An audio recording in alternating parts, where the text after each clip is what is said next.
ଡାହାଣୀ ଡାହାଣୀ ଆମ ସମାଜର ଏକ ବିଭତ୍ସ ରୂପ।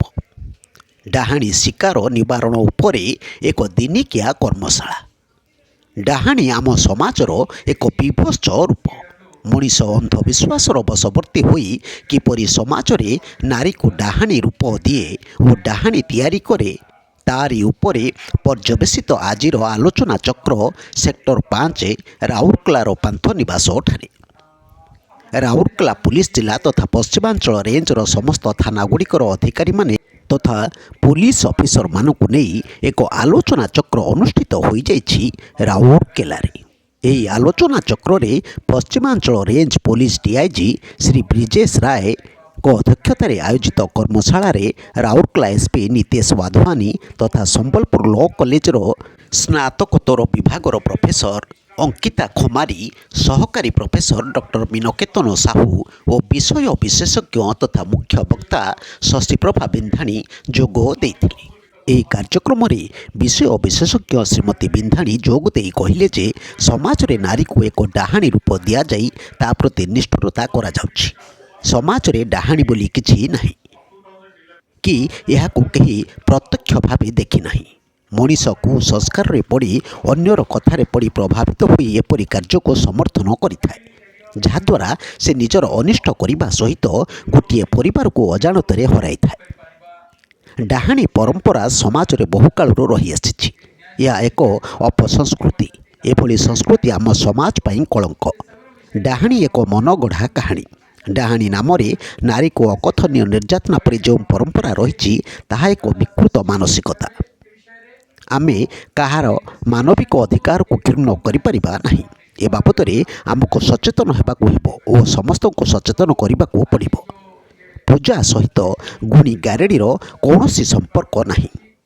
ଆଜି ବି ଗାଁ ଗହଳିରେ ଓ ସଭ୍ୟ ସମାଜରେ ମଧ୍ୟ ଏହି ଡାହାଣୀ ପରମ୍ପରାକୁ ନେଇ ମଣିଷ ମନରେ ଭୟ ସୃଷ୍ଟି କରାଯାଉଛି, ଯାହାଦ୍ୱାରା ନାରୀକୁ ଡାହାଣୀ ସଜାଇ ତା ପ୍ରତି ନିଷ୍ଠୁରତା କରିବା, ମାଡ଼ ଗାଳି ସାଙ୍ଗକୁ ଗାଁ ସାହି ସମାଜରୁ ବାସନ୍ଦ କରିବା ଫଳରେ ଅନେକ ମହିଳାଙ୍କ ମୃତ୍ୟୁ ମଧ୍ୟ ହେଉଛି।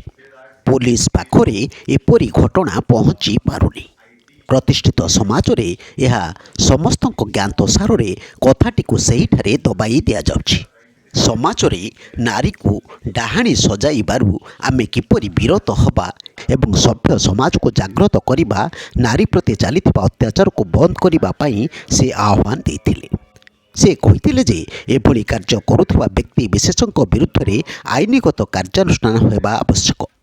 ଏହି କାର୍ଯ୍ୟକ୍ରମରେ ରାଉରକେଲା ଏସ୍ପି ଶ୍ରୀ ନିତେଶ ୱାଧୱାନୀ କର୍ମଶାଳାର ଆଭିମୁଖ୍ୟ ଉଦ୍ଦେଶ୍ୟ ଉପରେ ମତ ପ୍ରକାଶ କରିଥିଲା ବେଳେ ଡିଆଇଜି ଶ୍ରୀ ରାୟ ଆଲୋଚନାରେ ଅଂଶଗ୍ରହଣ କରି କର୍ମଶାଳାରେ ଡାହାଣୀ ପ୍ରଥା ଆମ ସମାଜ ପାଇଁ ଏକ କଳଙ୍କ, ଏପରି ପ୍ରଥାରୁ ସମସ୍ତେ ନିବୃତ୍ତ ରହିବା ଉଚିତ ବୋଲି ସେ କହିଥିଲେ।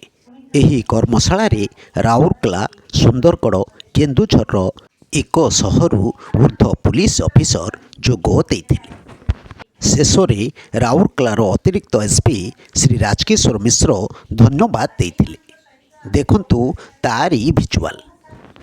12ରେ ଗଭର୍ଣ୍ଣମେଣ୍ଟ ଅଫ୍ ଓଡ଼ିଶା ଯେଉଁଟା କହିଲେ ଆପଣଙ୍କର ଏଇଠି ଜଣେ ଯେ ମଡରେଟ୍ କରୁଥିଲେ ପୋଲିସର, ଯେ ସେମାନେ ସ୍ୱତନ୍ତ୍ର ବ୍ୟବସ୍ଥା କରି ନା ଆଇନ ଆଣିବା ଆଗରୁ ସେମାନେ ଗୋଟେ ଗାଇଡ଼ଲାଇନ୍ କରିଥିଲେ କେମିତି ଏହି ପ୍ରକାର ଆରୋପିତ ମହିଳାମାନଙ୍କୁ ରିଲିଫ୍ ଦିଆଯାଇପାରିବ। ତ ତେଣୁକରି ତାପରେ 2014ରେ ଗଭର୍ଣ୍ଣର ଆକୁ ଫେବୃଆରୀରେ ଆଇନଟି ସିଗ୍ନେଚର ଦେଇଥିଲେ।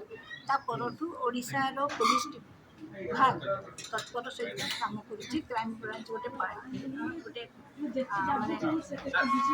କ୍ରାଇମ୍ ବ୍ରାଞ୍ଚ ଗୋଟେ ପାର୍ଟି ଥିଲା ଆପଣଙ୍କର, ସେ ଯେଉଁଟା ହେଇଥିଲା। ତ ତା ପରଠୁ ଓଡ଼ିଶା କ୍ରାଇମ୍ ବ୍ରାଞ୍ଚ ଏଥିପାଇଁ ବହୁତ କାମ କରିଛି। 2015 ଜୁଲାଇରେ ଗୋଟେ ଯୋଡ଼ା ବଡ଼ବିଲ ଆପଣଙ୍କର ହେଇଥିଲା, ଯେମିତି ଗୋଟେ ପରିବାରରେ ବୋଧେ 5 ଜଣଙ୍କୁ ମୁଖ୍ୟ ହଠାତ୍ ମାରି ଦିଆହେଇଥିଲା। ତାଙ୍କର ଜଣେ ସମ୍ପର୍କୀୟ ମାରିଥିଲେ। ସେଇଟା ପ୍ରଥମ ରେଡ୍ ଫ୍ଲାଗ୍ କ୍ୟାଟେଗୋରୀ ବୋଲି ସେମାନେ ଆରମ୍ଭ କଲେ। ରେଡ୍ ଫ୍ଲାଗ୍ କ୍ୟାଟେଗୋରୀରେ ଯେ ପ୍ରଥମ ଯେଉଁ ଏଫଆଇଆର୍ ଲଜ୍ ହେବାଠୁ ଆରମ୍ଭ କରିକି କୋର୍ଟରେ ଡିସ୍ପୋଜ୍ ହେଲା ପର୍ଯ୍ୟନ୍ତ କ୍ରାଇମ୍ ବ୍ରାଞ୍ଚ ତା'ର ସମସ୍ତ ତଥ୍ୟ ଆଉ ଫଲୋ ଅପ୍ ଆକ୍ସନ୍ ସେ କରିବ and will record all those details. ତ तो ता द्वारा सेमानकु गोटे हेल्प करिवो जोटा एही चलथिला मु जानिनी एही भितर मु आगे किछि मास हबो तो सिथिरे सेमान जानि पारबे जे ताकर केस आ इन्वेस्टिगेशन ओ भाबरे जाउछि मुख्य तो भैरव आसिले मते जो कथा पचारिले बीरो न्यूज ओडिशा कथा यूट्यूब चैनल को आपण माने देखुचंती मतामत दियंतु लाइक करंतु सब्सक्राइब करंतु ओ शेयर मध्य करंतु।